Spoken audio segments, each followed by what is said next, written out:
ஏ மனமே, ஆன்மீகம் அல்லது சன்மார்க்கத்தை தயவு தொண்டு என்ற பெயரில் பணம் பொருள் சம்பாதிக்கும் வியாபார சந்தையாக பயன்படுத்தாதே. தன்னையும் தன் புகழையும் வெளிக்காட்ட தொண்டனாகவும் தவசியாகவும் வேடம் தரிக்காதே. பணம் வசூல் செய்யாதே. தொண்டு செய்ய வேண்டுமாகில் உன்னால் முடிந்த அளவு உன் உழைப்பால் உன் சக்தியால் எந்த விதத்திலும் ஆதரவு இல்லாதவர்களுக்கும் ஏழைகளுக்கும் நல்ல அடியவர்களுக்கும் நன்மைகளை செய். அவர்களின் ஆன்ம முன்னேற்றத்திற்கு துணை செய். உன்னை சார்ந்து வருபவர்களிடமும் இதை செய்கின்றேன் அதை செய்கின்றேன் என்று பணம் வசூல் செய்யாதே. அவர்களால் முடிந்த அளவு அவர்களின் உழைப்பால் அவர்களின் சக்திக்கு முடிந்த அளவு அவர்களையே தொண்டு செய்யும்படி ஊக்கம் கொடு. நீ உன் சுயநலத்துக்காக மற்றவர்களை ஒருபொழுதும் பயன்படுத்தி கொள்ளாதே. இறைவனின் அருள் பெறாது அருள் பெற்றவன் போல் செய்யும் எந்த தொண்டுகளும் நிலைத்து இருப்பது இல்லை.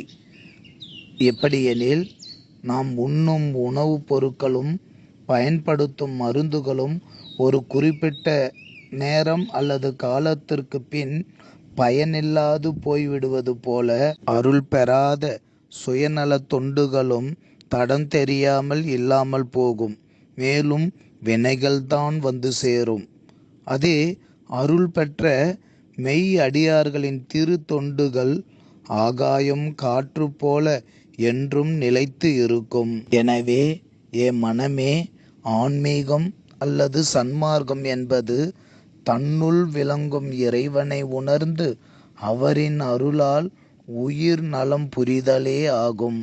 உயிர் நலம் என்பது பிறப்பு இறப்புக்கு காரணமான ஆணவ அஞ்ஞான இருளை உயிர்களின் அகத்தில் இருந்து நீக்கி இறைவனின் அருள் இன்பத்தை அனுபவிக்க செய்விப்பதே ஆகும். இதற்கு தான் முதலில் இருளையெல்லாம் ஒழித்து இறைவனின் பேரின்பத்தை அனுபவிப்பவர்களாக மாற வேண்டும். அதற்கு ஒழுக்கமும் தூய்மையும் பொறுமையும் அகவழிபாடாகவும், ஒருமை தவம் பாடி பணிதல் அன்பு அகப்புற வழிபாடாகவும், கருணை தயவு தொண்டு புற வழிபாடாகவும், அடக்கம் வாய்மை பணிவு முதலிய நற்குணங்களை புறப்புற வழிபாடாக கொண்டு செயல்படுவாய் ஏ மனமே. எடுத்துக்காட்டு: திரு அருட்பிரகாச வள்ளலார்.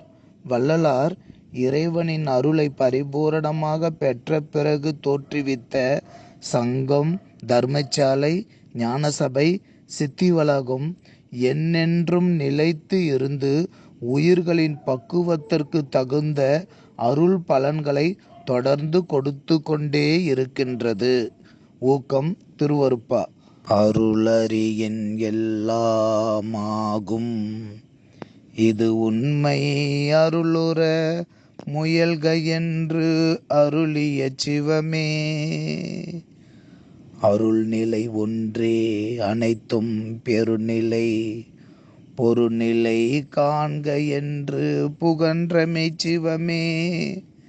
அருளறியார் தமையறியார் எம்மையும் பொருளறியார் என புகன்றமை சிவமே.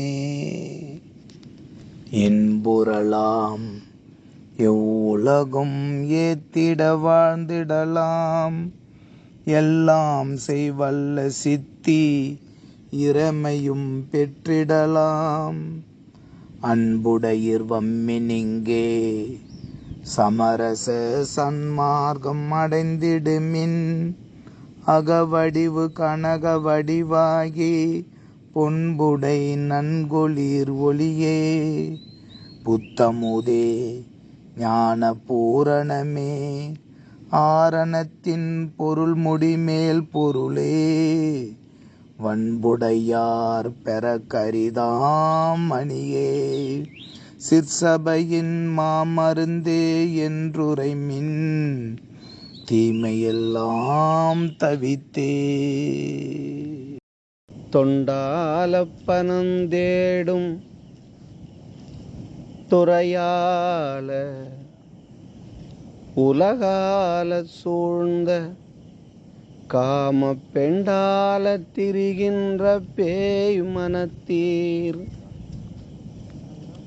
நும் உயிரை பிடிக்க நாளை சண்டால கூற்றுவரில் என் புகழ்வீர் ஞான சபை தலைவன் உம்மை கொண்டால கருதுமினோ ஆண்ட பின்னர் இவ்வுலகில் குலாவுவீரே.